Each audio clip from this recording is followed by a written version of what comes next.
Dios sabe lo que hace. Lo importante que es obedecer al Señor, aun cuando no entendemos por qué Dios dice tal cosa. Cuando nosotros queremos servir al Señor, nuestra ropa espiritual tiene que estar limpia, ordenada. No puedo decir que soy un cristiano, que he sido justificado por la sangre de Cristo, si no procuro vivir una vida de justicia en este mundo. El agua, siendo la palabra de Dios, es nuestra autoridad. Tenemos que vivir conforme a la palabra. Levítico, el capítulo 14. Justo en esos capítulos, estas semanas estamos viendo cómo se hacía en el Antiguo Testamento cuando una persona había sido sanada, limpiada de la lepra. Es curioso que Dios da instrucciones cómo se hace con una persona sanada de la lepra cuando en el Antiguo Testamento poquísimas personas fueron sanadas. Pero cuando llega Jesucristo, lo que no pasó en muchos años, Cristo lo hizo. Por ejemplo, en un solo día, sana a 10 leprosos, más que habían sido sanados en todo el Antiguo Testamento. Vimos la semana pasada, entre otras cosas, que lo que parece imposible para el hombre, para Dios, todo es posible. Podemos clamar al Señor con fe, viendo que Él va a obrar, que Él es capaz de cambiar muchas cosas. Hemos visto las últimas semanas que la lepra es una enfermedad que realmente simboliza, habla del pecado en nuestras vidas. Muchas personas habían entendido eso.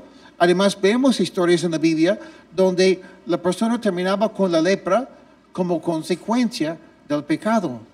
María, la hermana de Moisés, se quejó con su hermano y terminó con la lepra.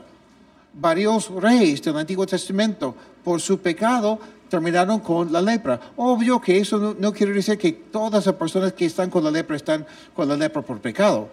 Claro que no. Pero ahí vemos que la lepra nos habla, es un símbolo del pecado. La persona leprosa del Antiguo Testamento fue considerada una persona muerta. Y si el pecado nos separa de Dios, el pecado también es algo que causa la muerte espiritual. Sin Cristo estamos muertos en el pecado. Y estando muertos en pecado, en nuestro caso, si somos cristianos, en un momento Dios comenzó una obra en nosotros. Una obra que no esperábamos, una obra que no merecíamos, y Dios comenzó a hacer algo lindo en nosotros. Una obra de Dios. Bueno, vamos a continuar hoy día con el procedimiento de qué es lo que se hace con una persona sanada. No voy a repetir la enseñanza de la semana pasada. Si no estaban aquí o si no captaron bien, pueden pedir a Walter una copia de la enseñanza en un USB o algo así, o también pueden verlo en nuestro canal en YouTube. Pero vamos a ver Levítico capítulo 14 y el versículo 8 para empezar hoy día. Dice, el que se purifica, porque el leproso tiene que pasar por un procedimiento para purificarse delante de Dios y delante de los sacerdotes. Dice, el que se purifica lavará sus vestidos, se rapará, se lavará con agua y entonces quedará purificado. Después de eso entrará en el campamento y durante 7 días vivirá fuera de su tienda. Hay mucha información aquí. Solo voy a tocar unos puntos claves. Primero, el que ha sido limpiado de la lepra lavará sus vestidos. Hace 3,500 años Dios dio esos mandamientos a su pueblo. Lo importante que era lavarse y lavar sus vestidos. La higiene, que es tan importante, ¿no? Lo entendemos hoy en día. Pero hace no muchos años atrás, la gente no entendía lo importante que era lavarse, limpiarse, etc. Tanto así que yo recuerdo que mi mamá me comentaba que ella creció en la chacra. Y mi mamá me comentaba que siendo niña, ella se bañaba los sábados. porque el día domingo iban a la iglesia. Se bañaban una vez por semana, nada más. Bueno, claro que ella vivía en un sitio donde hace muchísimo frío. No tenían agua caliente como tenemos hoy día. Y no daba ganas de bañarse a la persona con el frío así. Pero igual, bañarse una vez por semana. Hace siglos atrás hubo una plaga en Europa, donde la tercera parte de la población se murió de esa plaga. Y un doctor, un científico de la época, se dio cuenta que había un pueblo donde nadie se estaba muriendo. Y preguntaba por qué. Y investigando un poco, se dio cuenta que ese pueblo, todos eran judíos. Y pensaba, ok, ¿qué tiene que ver eso con la plaga? La gente no se muere. Y investigando, se dio cuenta que los judíos, por obedecer la palabra de Dios del Antiguo Testamento, cuando ellos hacían su necesidad, ¿qué hacían? Lo tapaban. Ponían arena encima. Algo que la gente común y corriente de Europa no hacía en ese tiempo. ¿Y qué pasa? Esa plaga fue transmitida por las moscas.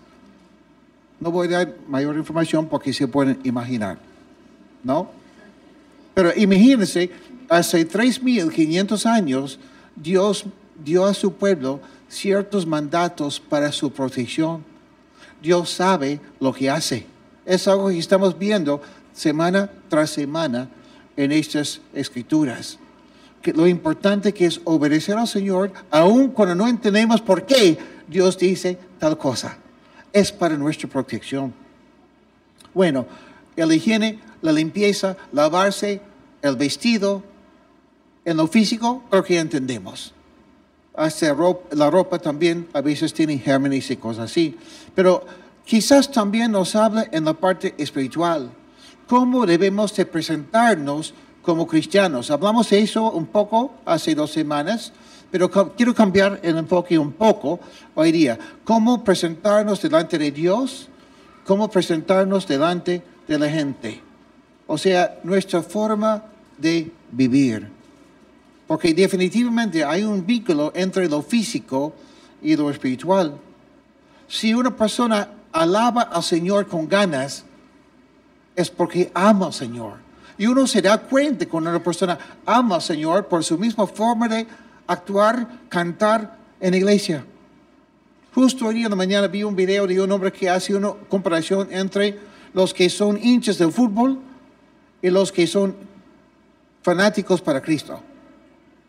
Y decía que es curioso que los que son hinchas del fútbol, si su equipo gana, pasan toda la semana hablando del partido. Y cuando se puede ir al estadio para ver el partido, llegan temprano.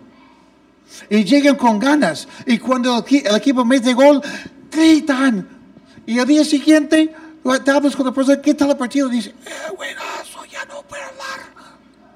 He gritado tanto. Buenazo.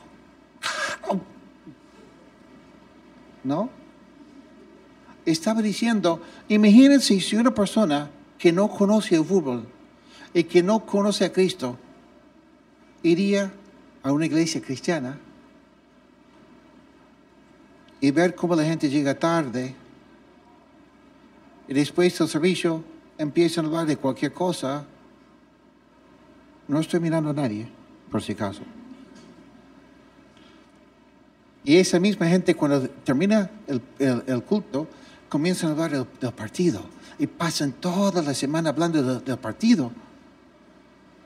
La persona que no conoce pensaría, su religión se llama el fútbol. Y esa cosa del cristianismo es algo que, bueno, es una parte de su vida, pero no es tan importante, ¿no? En cambio, cuando una persona realmente está enamorada de Cristo, tú te das cuenta, ¿no? Cómo vive esa persona, según su cara, según su forma de vestirse, no físicamente, sino con su persona, ¿no? Hasta la ropa también a veces nos habla de cómo está la persona. Si una persona está vestida con colores muy brillantes, es por algo, ¿no? Y si vamos a un lugar y todos están vestidos de negro, o es porque son emos, o es porque la persona está asistiendo a un velorio. Algo así, ¿no? En Apocalipsis capítulo 3, Cristo habla a su iglesia. En el versículo 3 dice, haz memoria de lo que has recibido y oído, y ponlo en práctica y arrepiéntete. Si no te mantienes vigilante, cuando menos lo esperes, vendré sobre ti como un ladrón. Pero cuentas en Sardis con unos cuantos que no han manchado sus vestiduras. Qué importante, ¿no? En el mundo físico, cuando vemos a una persona que siempre usa ropa cochina, que no se baña. El día viernes fuimos a un evento, un matrimonio, y regresando vimos un señor caminando en la vereda y era obvio que ese señor quizás hace 2 años que no se baña. Era obvio. Y una persona vestida así se da cuenta, todo el mundo, que él tenía un problema, ¿no? Cuanto más en la vida espiritual, si vivimos una vida espiritual desordenada y no nos preocupamos por la limpieza de nuestro corazón, hay un problema, ¿no?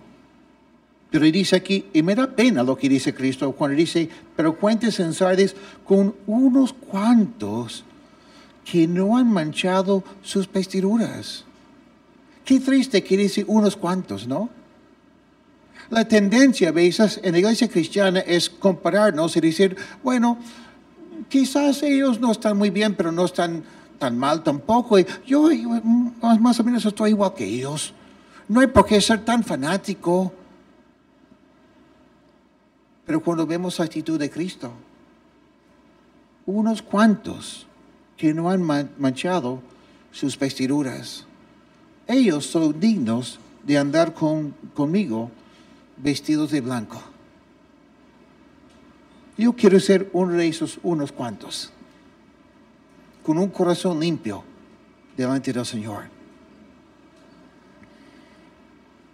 Si vas a un evento importante, tienes que ir con la ropa adecuada. Y si sea necesario tomar bastante tiempo para prepararte, tienes que hacerlo. Depende de cada uno el tiempo que necesita. Depende en qué estás viviendo, qué has vivido en estos días, ¿no? Estábamos alistándonos el viernes para ir a un matrimonio y Betty preocupada. Brian, apúrate, no quiero llegar tarde. Rápido, rápido. Bueno, tomé mi tiempo, porque ya conozco a Betty. ¿En qué sentido? Me bañé, me alisté, puse mis zapatos y todo, y tomé 4 minutos. 4 minutos para bañarme y para alistarme. Pero Betty no. Ok, Betty no está aquí, felizmente. Basta decir que cuando nosotros queremos servir al Señor, nuestra ropa espiritual tiene que estar limpia, ordenada. Nuestra vida. Muchas veces he comentado esa historia, discúlpame a los dinosaurios que lo han escuchado antes, pero es una ilustración perfecta. Hace muchos años atrás, vivíamos Betty y yo en Miami. Y Betty tenía que visitar a su familia en Chimbote, pero Betty estaba encinta. Y por eso, en que Betty estaba encinta, yo no quería viajar con ella porque quería tomar vacaciones para pasar tiempo con mi hijo cuando iba a nacer, Marco. Y por eso Betty vino aquí. Yo me quedé en Miami trabajando. Hubo un problema con su pasaporte, cosas así, y demoró. Y cada día yo no sabía si Betty iba a llegar o no. Todos los días llamaba a Betty, todavía no, Brian. Oh, otro día. Y tuve que enviar papeles, nunca había conocido Lima todavía en ese tiempo bien. Voy a una agencia peruana en Miami para enviar los papeles y la señora, y no entiendo mucho castellano y la señora no hablaba inglés tampoco, y me dice, papeles para Lima. Digo, sí, me dice, ¿a Venezuela? Digo, no, Lima. Quiere decir la avenida Venezuela. No entendí. Pero el asunto es que todos los días Betty llamando, todavía no Brian. Y yo siendo hombre, yo me portaba como soltero. ¿En qué sentido? Voy a aclararlo, ¿ya?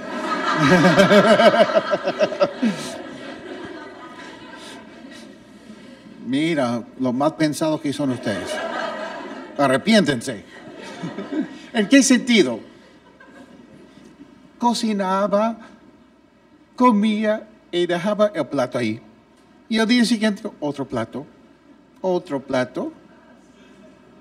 La ropa bien guardada en el piso.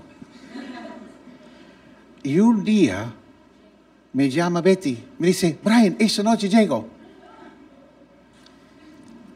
Volví de mi trabajo, comencé a limpiar como loco. Porque Betty venía. ¿Me entienden? Cristo viene. No sabemos en qué momento. Y no nos va a llamar por teléfono para decir, hoy día, esta noche llego. Tenemos que estar listos siempre. Todo bien ordenado en nuestras vidas, ¿no? No queremos terminar mal. No queremos terminar avergonzados. Así es nuestra vida en Cristo. En Job dice, capítulo 29, versículo 14, me vestía de justicia. Me vestía de justicia. Y ella me cubría. Como manto y diadema era mi rectitud. En el reino de Dios no es tanto la ropa que tú usas física, sino es tu vida. Me vestía de justicia, dice Jacob. Lo lindo es que el cristiano tiene la justicia de Dios. Cuando yo entrego mi vida a Cristo, Cristo me declara justo delante del Padre, porque Él pagó mis pecados en la cruz. Pero siendo declarado justo por Dios, por ese amor que Cristo me da, por su sacrificio de Cristo, quizás debe cerrar la puerta ahí, Walter. Cuando conozco a Cristo y Cristo me brinde tanto amor, eso provoca en mi persona el deseo de mejorar más y más y más. Participar en esta obra santificadora en mi vida. No puedo decir que soy un cristiano que he sido justificado por la sangre de Cristo si no procuro vivir una vida de justicia en este mundo. En Isaías capítulo 64, versículo 6, dice el profeta, si bien todos nosotros somos como suciedad y todas nuestras justicias como trapo de inmundicia. Eso es aparte de Cristo. Lo mejor que tú puedes ofrecerle a Dios, siendo pecador, es trapo de inmundicia para el Señor. No debes confiar en tus buenas obras para conseguir la salvación. Por eso vino Cristo. Por eso murió Cristo en la cruz por ti, para darte su justicia. Cristo es nuestra justicia. Sin Él no hay justicia. Y como consecuencia, podemos decir con el profeta Isaías, capítulo 61, versículo 10, yo me regocijaré grandemente en el Señor. Yo recuerdo el día que conocí a Cristo, 1976. Jovencito, 15 años de edad. Sí, este mes cumplo 5. Pero a los 15 años de edad, yo robaba a la gente, odiaba a todo el mundo, vendía y consumía drogas, mentía a todo el mundo. Y una noche, leyendo la Biblia, entendí que Cristo no solamente había muerto en la cruz por todo el mundo, sino que había muerto en la cruz por mí. Me arrepentí, pedí perdón por mis pecados y sentí nuevo. Me sentí como Dios me había lavado. Esa cochinada que yo había vivido se desapareció. Y por eso entiendo lo que dice Isaías aquí. Yo me regocijaré grandemente en el Señor. Mi alma se alegrará en mi Dios, porque Él me revistió de salvación. Me rodeó con un manto de justicia. Me atavió como a un novio. Me adornó con joyas como a una novia. O sea, el cristiano, cuando realmente ha sido perdonado, justificado por la fe, anhela la venida de Cristo. Cuando comparamos las cosas que este mundo nos ofrece con lo que Cristo nos dará, nada que ver. Anhelamos estar con Él. Apocalipsis de nuevo, capítulo 19. Regocijémonos y alegrémonos y démosle gloria. Ha llegado el momento de las bodas del Cordero. Ya su esposa se ha preparado y se le ha concedido vestirse de lino fino, limpio y refulgente. Y es que el lino fino simboliza las acciones santas o justas, discúlpeme, las acciones justas de los santos. Alistándonos. Cristo comenzó su obra. Cristo nos ha salvado. Cristo nos ha limpiado.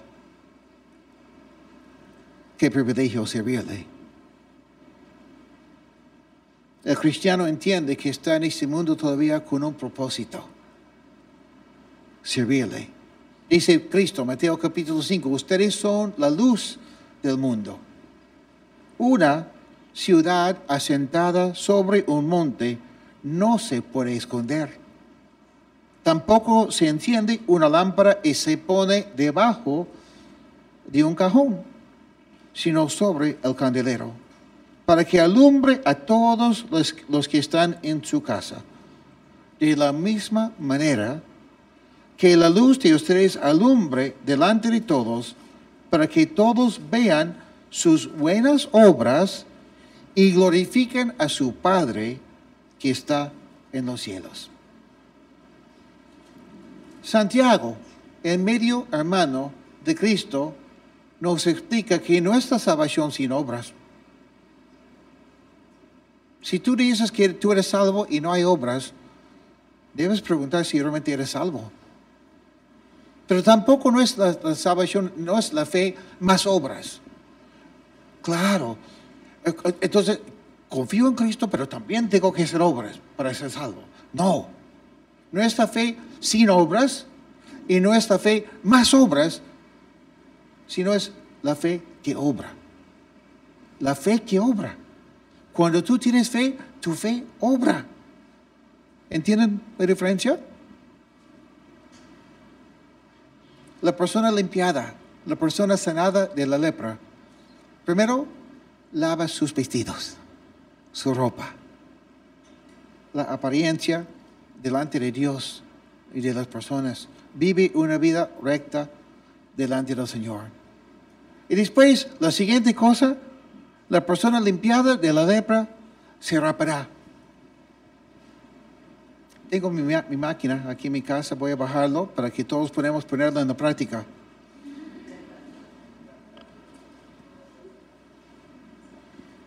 ¿Por qué raparse? Porque la persona ha tenido la lepra. Y tiene que mostrar a todos que realmente ha sido sanada. Porque quizás con el cabello o en algún momento con todo tapado, no se va a ver si realmente ha sido verdaderamente limpiada la persona o no. Algo práctico. Pero es interesante porque en la Biblia el cabello, el pelo es importante. ¿Ok? ¿En qué sentido? La mujer hizo cabello. En 1 Corintios capítulo 11, Pablo habla de la mujer en la iglesia y dice, toda mujer que ora o profetiza con la cabeza descubierta, deshonra su cabeza. Es como si se hubiera rapado. Por el contrario, versículo 15, para la mujer es motivo de honra dejarse crecer el cabello, porque en lugar de velo le fue dado el cabello. ¿Qué está diciendo Pablo aquí? Hay que entender un poco la historia, la cultura. En el tiempo de Pablo, las mujeres que se cortaban el pelo o se rapaban o que andaban en la calle con su cabeza así abierto todo el mundo para que todos pudieran ver, eran chicas muy movidas, prostitutas, no estaban sometidas. Entonces, imagínense una mujer entrar a una iglesia prácticamente calma, estaba diciendo que no estaba sometida. Era una vergüenza. Y ahora, hoy en día, entendemos que en la cultura peruana, ¿cuál es la aplicación? Que cada mujer tiene que someterse a Cristo. Y si es casada, a su esposo. En un buen sentido, por supuesto que sí. Pero aquí vemos que dice la palabra que la mujer o el hombre, ambos, al ser sanados de la lepra, tienen que raparse. Wow. Bueno, el hombre es otra cosa, ¿no? Bueno, raparse significa no solamente acá, sino todo. El hombre que tenía barba tenía que también afeitarse todo limpio. Eso es curioso porque 1 Corintios capítulo 19 y también 2 Samuel capítulo 10 nos cuentan la historia del rey David cuando se entera que el rey amonita, Nahas, había fallecido. Y se siente mal, siente pena por ese rey que había muerto y envía unos mensajeros a los amonitas, al hijo del rey, para decirle, ay, me siento mal por lo que ha pasado, expreso mis condolencias, etcétera, ¿no? Y cuando los mensajeros de David llegan a su hijo del rey, que se llama Hanún, su hijo recibe a esos mensajeros, ahí están sus consejeros de ese jovencito, el príncipe, que va a ser rey. Y dice aquí, los jefes amonitas le dijeron a Hanún, ¿y crees que David rinde honores a tu padre al enviarte estos consoladores? ¿Acaso sus siervos no vienen más a espiarte y a investigar y reconocer la tierra? Hanún tomó entonces a los mensajeros de David y los rapó. Les rascó los vestidos por la mitad hasta las nalgas y los mandó de vuelta. ¡Qué vergüenza!, ¿no? ¡Wow! Y curiosamente, para estos mensajeros de David, la parte más vergonzosa no fue lo que para nosotros sería vergonzoso, mostrar la parte abajo. Sino dice, los mensajeros se fueron y cuando David se enteró de lo que les había sucedido, mandó gente a que los recibieran porque estaban muy ofendidos. Pero el rey mandó que les dijeran, quédense en Jericó hasta que les crezca la barba. Entonces volverán. Para el hombre judío, estar sin barba era una vergüenza tremenda. Como se dice hoy día, un hombre sin barba en el tiempo de David jugaba por el otro equipo. Hombres, hay que dejar la barba crecer. Hermano, te felicito. No. Ese es en el tiempo de la Biblia, ¿no? En el tiempo de David. Pero fue tan grande esa ofensa que nace una guerra como consecuencia de lo que los amonitas hacen. Y David mata a 7,000 amonitas. Algo grave. Y Dios manda al hombre leproso que ha sido sanado raparse. Vergüenza. Pero lo que Dios está haciendo aquí es algo realmente hermoso. En muchos sentidos.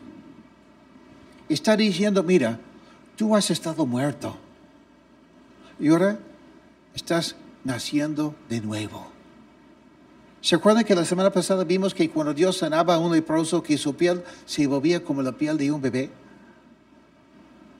Para un hombre en el tiempo de la Biblia, no tener barba era una vergüenza, pero no para un bebé. Si nace un bebé o una bebita y no tiene pelo, nadie dice, ay, qué vergüenza. Más bien todos dicen, ay, qué lindo, qué linda, mire su piel, tan suavecita. ¿No? Claro que sí. Entonces, el hombre que se rapa, porque ha sido sanado, está diciendo, estoy naciendo de nuevo. Empezando de cero. ¿Y cómo lo podemos aplicar a nuestras vidas? Cuando nosotros entregamos nuestras vidas a Cristo, a veces Dios hace algo que es muy personal. ¿En qué sentido? Nos quita el orgullo. El griego que vino y pintó la fachada aquí, me estaba comentando que al empezar estaba con nervios, con temor. ¿Por qué? Porque antes de ser cristiano, Matt se llama, era un pintor que estaba llegando a ser no solamente conocido, sino reconocido en mi país como uno de los artistas o los pintores mejores. Ha hecho exposiciones en Nueva York y llegó a Cristo.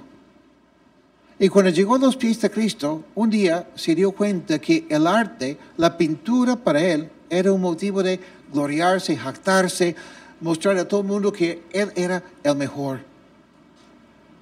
Y un día Dios le dijo, Matt, quiero que hagas una cosa. Esa pintura que tú haces en este momento no te conviene, porque es parte de tu orgullo. Y tú confías en tu talento, en tu capacidad, más que confías en mí. Te pido dejarlo. Y Matt dejó de pintar años, hasta que vino aquí, en octubre, creo que fue, vio lo que habíamos pintado aquí, y cobró ánimo y dijo, creo que Dios me está diciendo que ya es tiempo de nuevo de pintar. Pero esta vez lo quiero hacer para la gloria de Dios. Y por eso cuando vino aquí y comenzó a pintar, decía, estoy con temor porque no quiero que esto vuelva a ser algo como un orgullo para mí otra vez. Quiero hacerlo con humildad. También he conocido a músicos que son muy buenos músicos. Llegan a los pies de Cristo y un tiempo Dios les dice, dejan la guitarra, dejan el teclado, dejan la batería, un tiempo. No es que la música es mala. Dios les ha dado ese talento. Pero lo que es más importante para el Señor es que cuando uno nace de nuevo, tiene que hacer las cosas conforme a Dios, con un corazón humilde, dependiendo del Señor y dejando al Señor moldear su persona. Son cosas que a veces no son cosas malas, necesariamente, pero sí son piedras de tropiezo para uno. Y es por un tiempo, normalmente, que la persona lo deja. Y es algo personal. Quizás en tu caso no es el arte, no es la música, quizás es otra cosa que tiene que ver con tu personalidad. Ustedes ya me conocen. Soy bromista. Yo recuerdo que cuando era más joven, un tiempo Dios me dijo, Brian, las bromas no. Porque tú confías mucho en tu capacidad de ser gracioso. Así te lleves bien con la gente. Tú tienes que dejar eso un tiempo y aprender a seguirme a mí. Y un tiempo dejé de hacer bromas. Hasta la gente me decía, ¿qué ha pasado contigo, Brian? No, es que un tiempo estoy pasando con Dios, aprendiendo de Él. Y después de un tiempo Dios me dijo, ok, está bien, Brian. Ay, qué bueno. Bromista de nuevo. ¿No? Es algo personal. Un tiempo especial en lo cual Dios está tratando con nosotros como personas. Dependiendo de lo que Dios te dice a ti. Otra cosa que vemos aquí es que cuando una persona es una persona humilde, Dios puede hacer muchas cosas grandes en y a través de esa persona. Pero cuando hay orgullo, hay un problema, ¿no?